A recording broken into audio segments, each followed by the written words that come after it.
Sofiane Méziani, Le chemin de la liberté, aux éditions Beau Repère. Chapitre 18.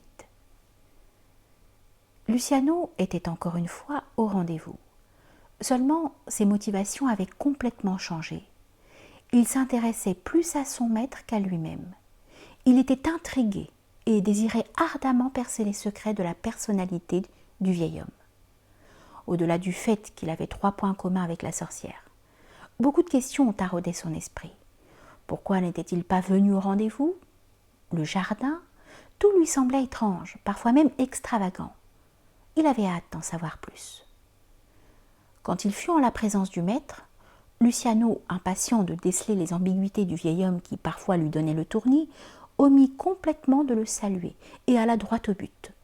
« Alors, allez-y, expliquez-moi ce que vous vouliez me dire. »« Ne t'a-t-on pas appris les formules de politesse ?»« Si, désolé. Bonjour. Enfin, je veux dire bonsoir, maître.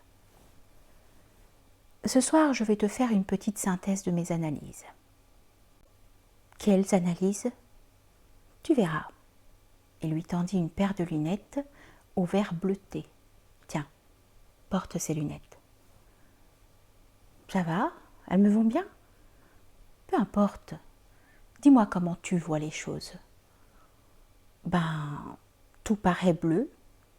C'est normal, c'est la couleur des verres. »« Est-ce que pour autant le paysage est bleu ? » ?»« Ben, non. C'est juste les verres qui donnent cette impression. » « Il en est de même avec ton esprit. » »« C'est-à-dire ? » ?»« La vie est telle que tu la conçois.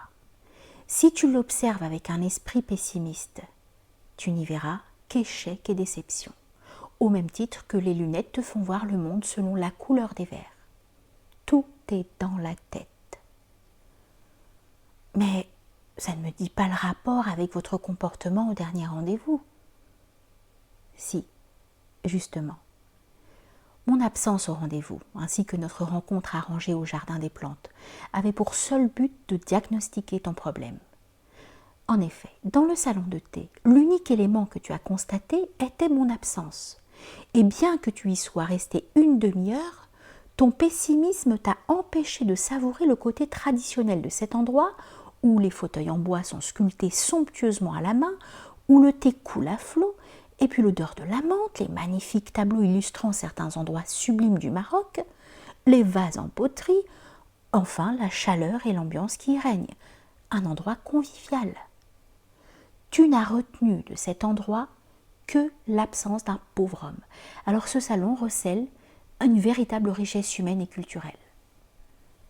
Même au sein du mal se trouvent des fleurs, pourvu que l'on sache les cueillir.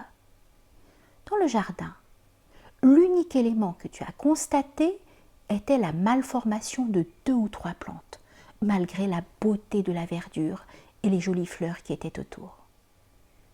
En fait, tu es une personne pessimiste, qui ne voit que le mauvais côté des choses plutôt que de positiver.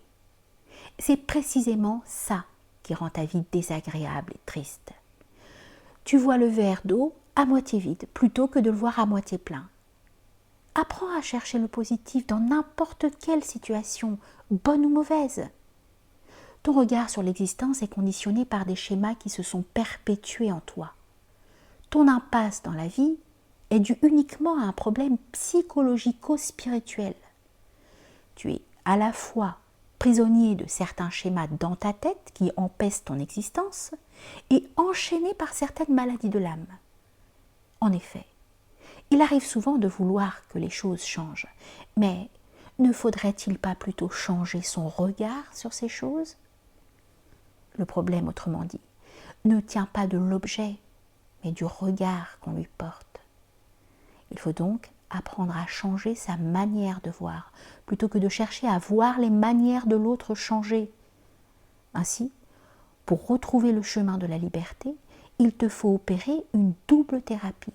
D'abord psychologique, en aérant ton esprit, et ensuite spirituelle, en purifiant ton âme. Le visage de Luciano semblait se transformer au gré des explications et de la sagesse du maître.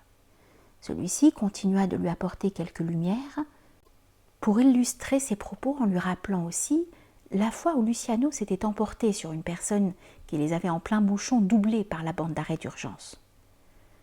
Peut-être, lui suggéra-t-il, qu'il avait une urgence ou une affaire de grande importance. Peut-être qu'il s'agissait d'une question de vie ou de mort. C'est une autre manière de voir les choses qui empêche ainsi la colère, l'emportement et qui, à l'inverse, favorise l'empathie et la compréhension. Trouver des excuses à son prochain est une manière de positiver, une façon de demeurer serein.